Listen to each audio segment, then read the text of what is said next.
3 άχρηστα προϊόντα πεντόμουσης που αγοράζει ο κόσμος. Κόλλες και παγίδες σύλληψης. Αυτά εμείς τα έχουμε για δείκτες.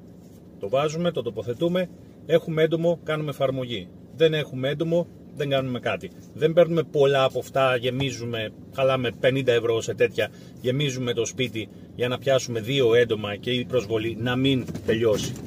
Δεύτερον, προϊόντα που υποτίθεται ότι καταπολεμούν τους κοριούς. Δεν τους καταπολεμούν, είναι τελείως αδύναμα και απλά τους πρόχνουν σε άλλα δωμάτια και στο γείτονα. Θα φύγουν οι κοριοί και θα πάνε στο γείτονα. Δεν χρησιμοποιούμε τέτοια σκευάσματα ποτέ, καλούμε τον επαγγελματία. Τρίτον, αυτά τα κινέζικα τζέλ, μην τα παίρνετε. Έχουν 2 ευρώ, 3 ευρώ. Τι δραστική να έχει μέσα, δεν έχει τίποτα.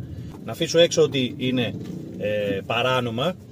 Ο νόμος λέει ότι πρέπει να έχει έγκριση στην Ελλάδα και να είναι στα ελληνικά. Αυτά δεν τα χρησιμοποιούμε, είναι παράνομα, κάνουν κακό στην υγεία μας και στο τέλος δεν μας λύνουν και το πρόβλημα.